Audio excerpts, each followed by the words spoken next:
Hello students, good morning.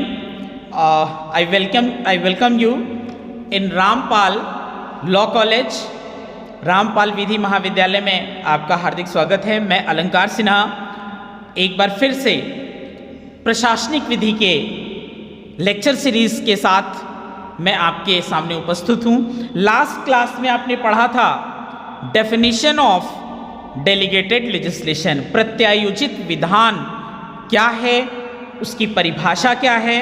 Question आपके exam में आ सकता है, प्रत्यायोजित विधान से आप क्या समझते हैं, what do you understand by delegated legislation.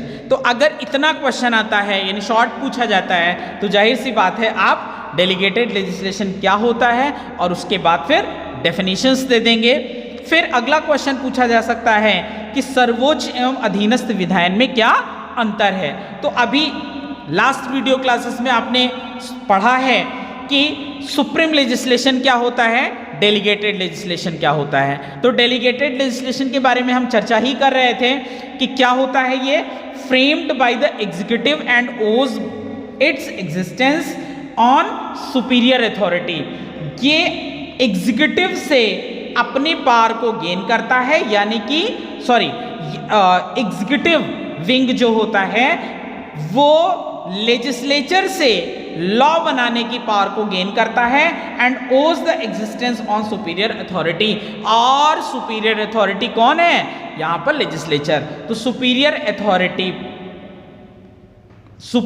Authority को ओ करता है, यानी सुपीरियर अथॉरिटी के प्रति वो ऋणी होता है।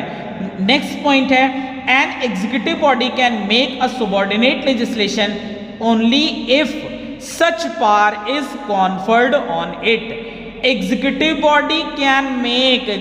बॉडी बना सकती है सबऑर्डिनेट लेजिस्लेशन, यानी कि सबऑर्डिनेट लेजिस्लेशन को, अधीनस्थ विधायन को एग्जीक्यूटिव बॉडी कब बना सकती है, only if such power is conferred, जब उसे ऐसा करने के लिए कहा जाता है। किसके द्वारा, बाय अ कॉम्पिटेंट लेजिस्लेचर। यानी अगर कोई कॉम्पिटेंट लेजिस्लेचर विधान बनाने के लिए कहती है लीगल एम्बिट में रहते हुए, तभी वो लॉ को फ्रेम कर सकता है। यानी कि सबऑर्डिनेट लेजिस्लेशन कहां से आता है, सबऑर्डिनेट लेजिस्लेशन एग्जीक्यूटिव के पास लेजिस्लेचर से आता है। Subordinate law making body is bound by the terms of its delegated authority. यानी जिस अथॉरिटी ने लॉ को बनाने के लिए डेलीगेट किया है, रूल्स को बनाने के लिए डेलीगेट किया है, नियम उपनियम बनाने के लिए डेलीगेट किया है, ऐसी अथॉरिटी के सबऑर्डिनेट रहते हुए और उसके टर्म्स और कंडीशन के से बाउंड होकर के ही उसे कार्य करना होता है। यानी आर्बिट्रेरीनेस, अपने मन से कोई कार्य को नहीं कर सकता है। जो भी कार्य करेगा टर्म्स एंड कंडीशन में बाउंड होकर के, लीगल एम्बिट के अंतर्गत रह करके ही करेगा। अब हम देख लेते हैं कि इसमें पूछा गया है कि सर्वोच्च एवं अधीनस्थ विधायन में क्या अंतर है। तो आप आंसर कैसे लिखेंगे, पहले आप ये बताएंगे कि विधायन यानी प्रत्यायोजित विधायन की आवश्यकता कैसे पड़ी, प्रत्यायोजित विधायन क्या होता है।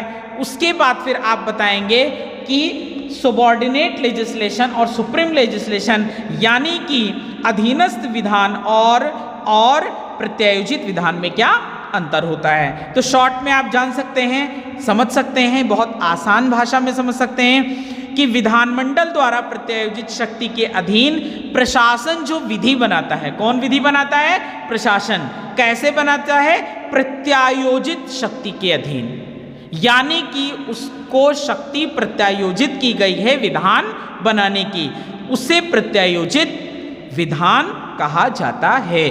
और ऐसे ही प्रत्यायोजित विधान को और क्या कहा जा सकता है, अधीनस्थ विधान, या और क्या बोल सकते हैं, अधीनस्थ विधान इसे हम कह सकते हैं, यानी सबऑर्डिनेट लेजिस्लेशन कह सकते हैं। तो सुप्रीम लेजिस्लेशन आपको पहले से ही पता हो गया कि विधायिका बनाती है, दैट इज सुप्रीम लेजिस्लेशन। और अगर विधायिका के कहने पर, विधायिका की कार्य सौंपने पर एग्जीक्यूटिव किसी लॉ को बनाती है तो उसे सबऑर्डिनेट लेजिस्लेशन कहा जाता है। तो सबऑर्डिनेट लेजिस्लेशन में आगे के पॉइंट्स को और भी हम और भी चीज़ों को देख सकते हैं। इसमें और क्या कहा गया है कि संक्षेप, इसको शॉर्ट में हम बोल सकते हैं कि ऐसे नियम या तथा उपनियम जो विधानमंडल द्वारा निर्मित विधि के अंतर्गत प्रदत्त शक्ति के अंतर्गत बनाए जाते हैं उन्हें प्रत्यायोजित विधान कहा जाता है।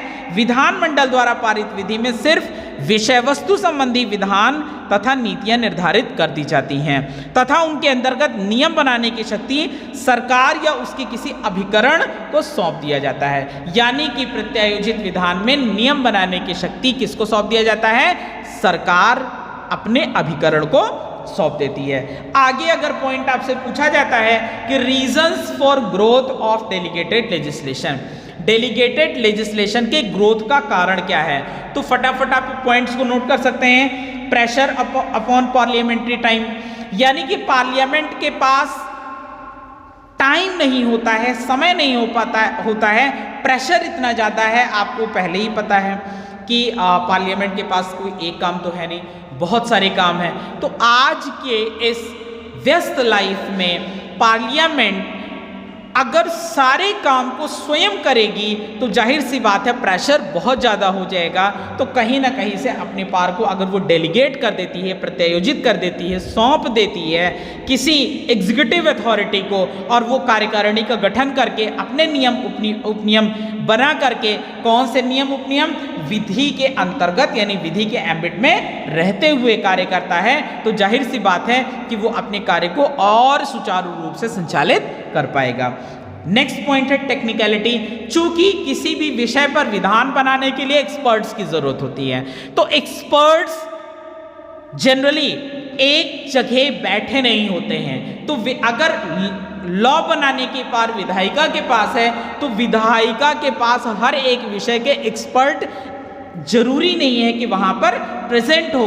तो अगर विधान को प्रत्यायोजित कर दिया जाता है तो जिस व्यक्ति को ये सौंपा जाता है पर्टिकुलर विषय में लॉ बनाने के लिए, वो एक्सपर्ट से कंसल्ट करके यानी उस टॉपिक पे एक्सपर्ट की एडवाइस के अकॉर्डिंग वो वर्क कर सकता है। एक्सपर्ट ही किसी विषय की टेक्निकलिटी को समझ सकता है।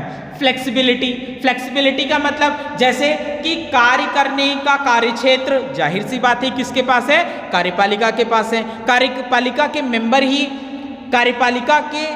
ही कहाँ होते हैं? फील्ड में होते हैं, और वो बुनियादी समस्या को समझते हैं। बुनियादी समस्या की समझ होने के कारण ही वो फ्लेक्सिबल कार्य को कर सकते हैं कि आज सोसाइटी को क्या नीड है और कल सोसाइटी को 10 दिन के बाद क्या हो सकती है। यानी कि भविष्य के डिमांड को अपने ब्रेन में रखते हुए वो किसी विधायन को फ्रेम कर सकते हैं। नेक्स्ट है इमरजेंसी। तो इमरजेंसी जैसे आज के टाइम कोरोना महामारी एक इमरजेंसी ही आप कह सकते हैं। तो इमरजेंसी के टाइम में राज्य सरकारों ने संबंधित जिले के डीएम को ये कार्य सौंप रखा है कि आप अपने अपने जिले में सुनिश्चित करें कि कोरोना की महामारी से कैसे निजात पाया जा सकता है। तो डिस्ट्रिक्ट मजिस्ट्रेट साहब जो कि एग्जीक्यूटिव के मेंबर हैं, वो अपने अपने डिस्ट्रिक्ट में एक योजना का निर्धारण करते हैं जिससे कि इस महामारी से हम निजात पा सकें। नेक्स्ट है complexity of modern administration. Present administration में बहुत कॉम्प्लेक्सिटी है, इजी नहीं है। आज के टाइम में एडमिनिस्ट्रेशन करना इजी नहीं है। तो चूंकि इतनी कॉम्प्लेक्सिटी है एडमिनिस्ट्रेशन में, तो अगर इस कॉम्प्लेक्सिटी को ध्यान में रखते हुए विधायिका विधान बनाएगी तो ज्यादा दिक्कतें आएंगी। चूंकि पहले ही हम बता चुके हैं कि बुनियादी समस्याओं को समझता कौन है? जो फील्ड में होता है, और जो फील्ड में होता है डीएम, एसडीएम, वही समस्याओं को समझ करके उसी के अकॉर्डिंग नियम उपनियम बना सकते हैं जिससे कि समाज को एक लोक कल्याणकारी और आदर्श राज्य मिल सके। So thank you so much. आज आपने क्या पढ़ा? Reasons for growth of delegated legislation. Delegated legislation के ग्रोथ का कारण पढ़ा और सुबॉर्डिनेट लेजिस्लेशन को भी और भी एक्सप्लेन किया गया। गाइस चूंकि ये टॉपिक बड़ा है तो इसमें 3-4 लेक्चर एटलीस्ट हो पाएंगे। So wait for next lecture. Thank you so much. See you in next class.